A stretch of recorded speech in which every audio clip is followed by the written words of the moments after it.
Nerds of a certain age might look back on our less connected yesterdays fondly, but good luck trying to escape the internet now. It's on our desks, it's in our pockets, on our wrists, and in our ears, and there really isn't a stronger proponent of this uber-connected feature than Google.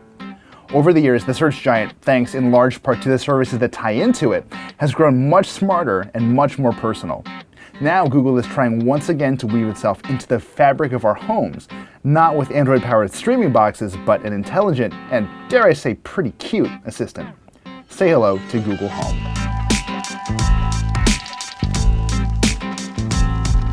As an accessory for your pad, Google Home does just fine. It's about half the weight of Amazon's Big Echo, and it looks more like an air freshener than a highly intelligent bit of connected hardware.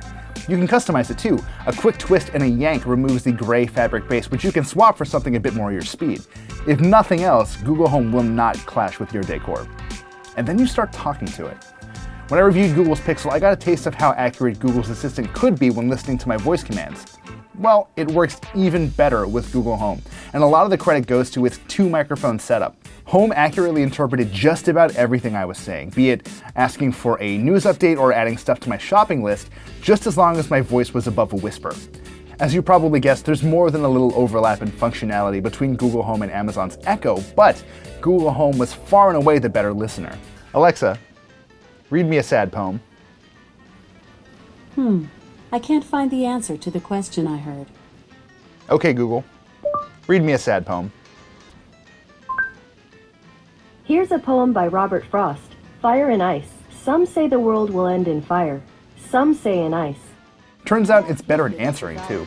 Google's Home is tied intimately into Google's Knowledge Graph, which, to make a really long story short, helps it answer more of your questions even when they're really obtuse. How many millimeters in 10 astronomical units? 10 astronomical units equals 1.496 times 10 to the 15 millimeters. Alexa certainly tries to answer questions and generally does a pretty good job, but once again, Google Home just feels smarter. That's also because of how it tracks the context of your questions. How old was Neil Armstrong when he died? Neil Armstrong was 82 years old when he died in 2012. Okay, Google.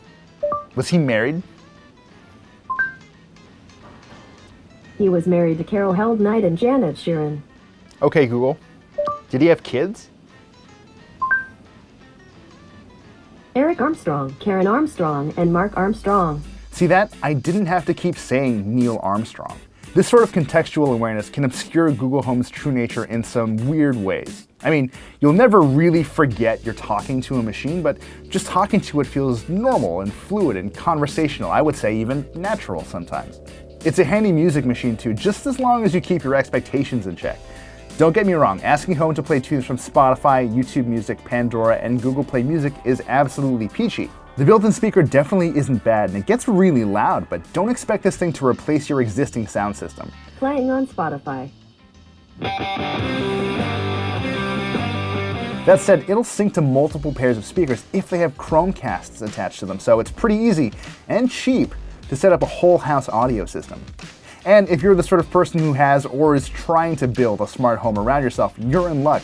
You can connect Google Home to gadgets from Nest, Philips Hue, and SmartThings, which is perfect when you need to turn up the heat without getting out of bed. If the list of services I've mentioned so far seems a little short, well, you're right. Amazon's biggest advantage over Google Home is its head start. Developers have been building skills and hooking services into the Echo for over a year. In fairness, there are ways to make Google Home work with services that haven't officially embraced it yet. Tell Slack I really need to go to the bathroom. Gonna Slack that, B. Google's Assistant doesn't know what these things are, but IFTTT does, so it acts like a middleman and moves information from one to the other. If you're checking out the review the day it goes live, there's something like 60 recipes available, and they'll connect Google Home to anything from your smart coffee maker to your smart oven to your BMW. The thing is, Google Home just doesn't have the same broad connections Amazon's Echo has. Yet, anyway. We already know that services like OpenTable and Fandango will connect themselves to Google's Assistant, and that's just the tip of the iceberg. The bigger question is whether Google will ever be able to catch up with Amazon. I doubt the people in charge will settle for good enough in their zeal to give us our own personal Googles, but we'll have to wait and see.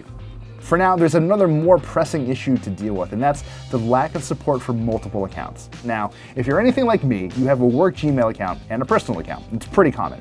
Google Home works with, reads from, and adds to your pool of data. But if you wanted to ask, say, for a rundown of your day that includes everything you're on the hook for, you're out of luck. It's one account or the other. And since everyone who talks to your Google Home adds to Google's collective understanding of who you are, it's not hard to see how other people would screw up your recommendations or search history. Ultimately, the thing to remember is these issues can and most likely will be fixed in time. Google Home will eventually get a bunch of new third-party integrations, and Google is aware of and looking into ways to handle that single account data muddling. I'm confident that given enough time, Google Home will be a great product. Amazon's Echo took a lot of time to get there too. For now though, it's just an attractive, capable, intelligent first step down that path. Just know it won't do everything the competition will just yet. Okay, Google, are you my friend? I'm your friend till the end.